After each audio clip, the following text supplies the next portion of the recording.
giving the amazing opportunity to see what running records looks like with an actual student. Miss Engel, thank you for being with us today. Thank you for having me. It's a pleasure. Miss Engel, the very first question I want to ask is, why do we do running records? Well, running records are a great way to assess a student's reading behaviors. It allows you to see their strengths and also their weaknesses, so you know what to work with them on. Awesome. Today we're going to look at the symbols that we need to do running records, right? Yeah. What is the very first symbol we need to know? The first one that we'll learn is how to mark when a student calls a word correctly, or when they read a word correctly. Yeah. And that is marked with a check mark above the word. Okay, so Some like people this? call it tick marks. Yeah. Let's see here. Apples, worms, roots. Perfect, just like that. Awesome. Miss Engel, I had the opportunity to watch you earlier today do running record with an actual student. Let's see how she did this, folks, and follow along. Badger's den was full of food, but he was not happy. Apples, worms, and roots. Same old, same old. He sighed. I wish I could have a fancy meal for a change.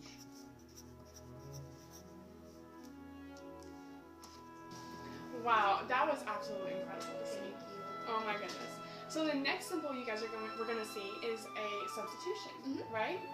Okay, so a substitution is when the student, now correct me if I'm wrong, is when a student accidentally says a word that is not on the text, right? That's right, yeah. Okay, well, now correct me if I'm wrong again, in order to fix that, you just draw a line above the word and put the word that they've said.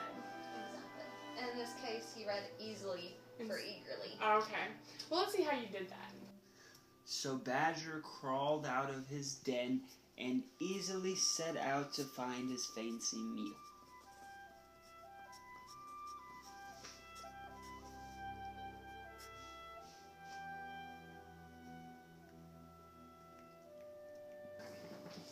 Wow, Miss Engel, that is good stuff.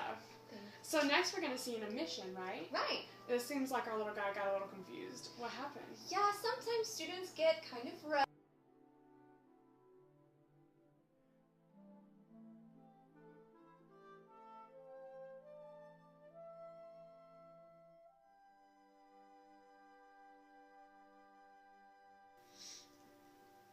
Soon Badger spotted a mole walking by.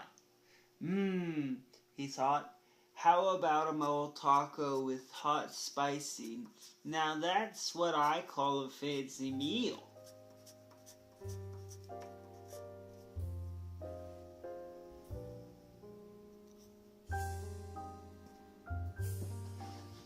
Wow, it is great to see you at work. Oh, thank you.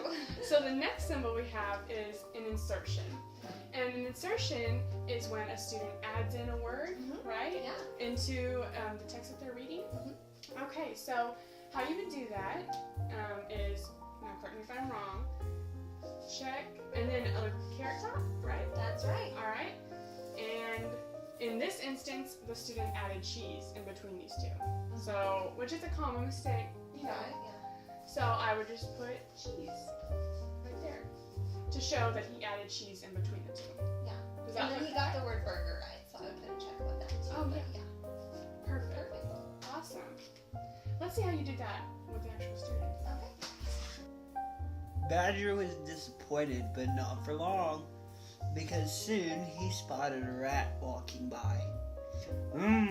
He thought, how about a rat cheeseburger smothered in cheese sauce? Now that's what I call a fancy meal.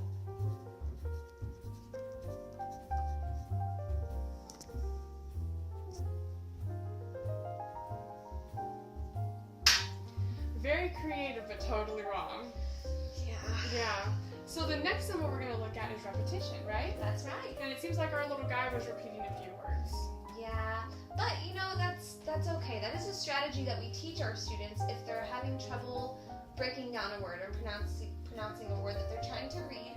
Sometimes they struggle through the first time, so we encourage them to read it through again with a little bit more smoothness or fluency.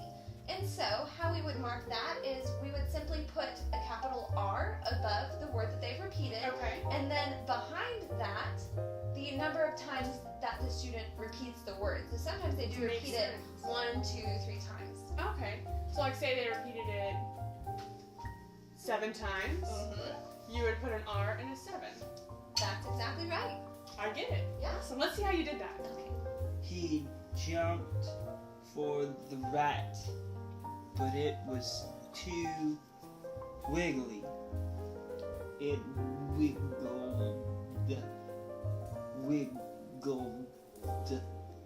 wiggled, wiggled, wiggled. It wiggled and jiggled right out of Badger's hands. Then it scurried away as fast as it could.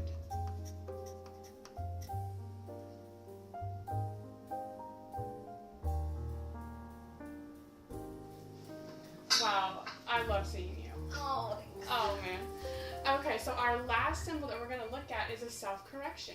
A self-correction is when a student says the wrong word but then goes back and corrects himself, right? Yeah. Okay. So in this case, our little guy, instead of saying rabbit, says bunny. So you would do that like normal, like before, you just put bunny. And then he caught himself, which is absolutely amazing. He's a genius. Oh my goodness.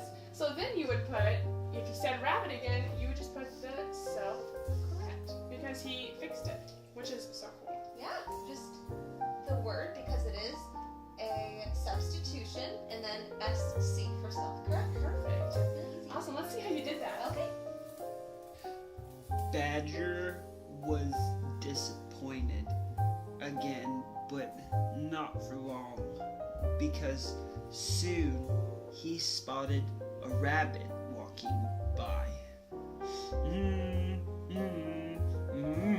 He thought, how about a bunny rabbit banana split covered with hot fudge? Now, that's what I call a very fancy meal.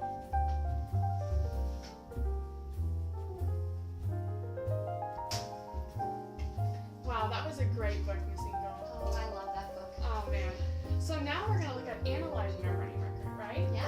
Okay, and there's 3 areas that we're going to look at. Meaning, syntax, and visual. That's right. The first one that we're going to look at is meaning.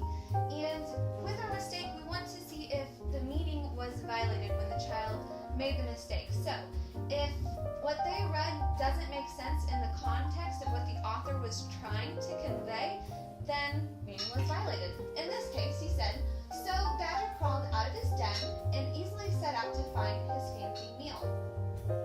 With the context that the author did a wonderful job building, he had some urgency behind the mole wanting to find a meal. He wanted food quickly. And so the word easily didn't make sense in the context of the book. It didn't follow the meaning that the author had intended. And so we would find the line where the mistake was made and go straight across and mark an X under the M column because meaning was the violation in this case. Wow, yes, definitely. The next one we're going to look at is syntax, right? So syntax is all about how it is said, and if when you say it doesn't make sense. So here, our little guy, remember this is omission, so he left out the word salsa. So how about a mole taco with hot spicy? That doesn't really make sense when we say it that way, no. So syntax was violated. So like Miss Engel said, you would find the mistake, go straight across, and mark an X because syntax was violated. And lastly, we're going to look at a visual cue that was violated. So the student read, how about a bunny banana split covered with hot fudge? He must have been looking at the illustrations because the word bunny doesn't look anything like the correct word, which is the word rabbit. The beginning doesn't have any of the same letters or sounds, nor does the middle or the end. So visual cues were violated. Bummer. I know. So we're going to follow the line where the mistake was made all the way across and mark an X in the visual column. Gotcha.